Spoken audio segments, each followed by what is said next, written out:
ஓம் உண்ணலும் உனதே உயர்த்தலும் உனது உடலுயிர் மனம் எல்லாம் உனதே எண்ணலும் உனதே இச்சையும் உனது என் செயல் பயன் எல்லாம் உனதே என் செயல் பயன் எல்லாம் உனதே. ஸ்ரீகிருஷ்ண பரமாத்மனே நமக. இந்த பரமாத்மா என்று சொல்லக்கூடிய இந்த பரம்பொருள் ஒன்றுதான் என்று எல்லாரும் கூறுகின்றார்கள். யாரை கேட்டாலும், எந்த மதத்தை சார்ந்தவர்களை கேட்டாலும், கடவுள் இல்லைன்னா இந்த பரம்பொருள் இல்லைன்னா இறைவன் ஒன்றுதான் என்று எல்லோரும் கூறுவதுண்டு. ஆனால் இஸ்லாம மதத்தை சார்ந்தவர்கள் கூறுவார்கள், எங்க கடவுள் அவர்தான் உண்மைன்னு. கிறிஸ்தவ மதத்தை சார்ந்தவர்கள் கூறுவாங்க, எங்க கடவுள் தான் உண்மைன்னு. இந்த சனாதன தர்மத்தை சார்ந்தவர்களோட பெரும்பாலான மக்கள் அடிப்படையா இவங்க கூடுவது எல்லாமே கடவுள் தான்.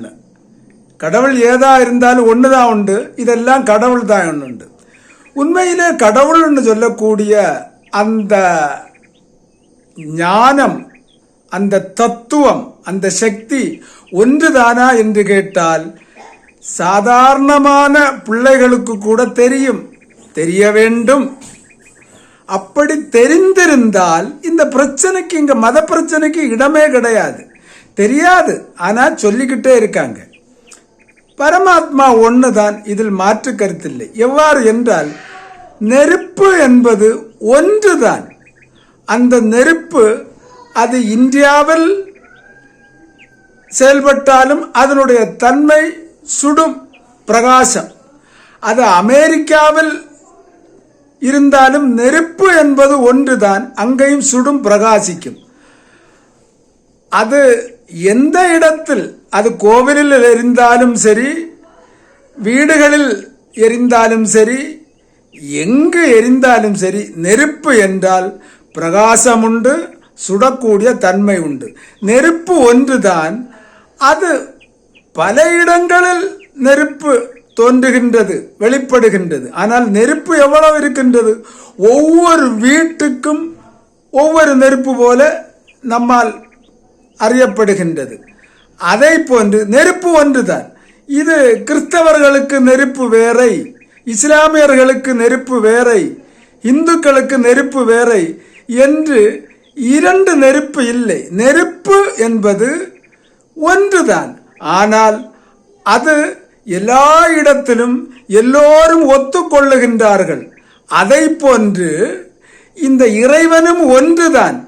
அல்லாஹ் என்று சொன்னாலும் பரம்பொருள்தான், ராமர் என்று சொன்னாலும் பரம்பொருள்தான், கிருஷ்ணன் என்று சொன்னாலும் பரம்பொருள்தான். ஏன், எங்கு வீட்டில் எரியக்கூடிய நெருப்பும் நெருப்பு தான், கோவிலில் எரியக்கூடிய நெருப்பும் நெருப்பு தான், காட்டு தீயாக பத்தி எரியக்கூடிய நெருப்பும் நெருப்பு தான். நெருப்புக்கு எந்த வித்தியாசமும் இல்லை. இடத்துக்கு தகுந்த மாதிரி சூடும் அந்த சில தன்மைகளும் மாறுமே தவிர நெருப்பு என்பது ஒன்றுதான். அதை போன்று இறைவன் ஒன்றுதான். அவரவர்கள் பல பேராலும் பல வழிபாட்டு முறையாலும் வழிபடுகின்றார்களே தவிர இறைவன் ஒன்று. இதை சின்ன வயதிலேயே நாம் பிள்ளைகளுக்கெல்லாம் சொல்லித்தர வேண்டும். இந்த விஷயங்களை தெரிந்து கொள்ளாமல் தான் இந்த மத பிரச்சனையானது இங்கு உருவாகி, பெரிய பிரச்சனை எது என்று கேட்டால் மத பிரச்சனை தான். இந்த மத பிரச்சனையை தீர்க்க வேண்டும். எல்லோரும் அவரவர்களுடைய வாழ்க்கையை அருமையாக சந்தோஷமாக வாழ வேண்டும் என்று சொன்னால் இந்த வேற்றுமை அவரவரிடத்திலிருந்து மாற வேண்டும். மற்றவர்கள் மாற்றிக்கொள்ள வேண்டும் என்ற எண்ணம் வேண்டாம். ஒவ்வொருவரும் அவரவருடைய இந்த வேற்றுமையை மாற்ற வேண்டும். மாற்றுவதற்கு என்ன வழி என்று கேட்டால், இந்த பகவத்கீதை ஒரு சரியான வழியாக இருக்கின்றது.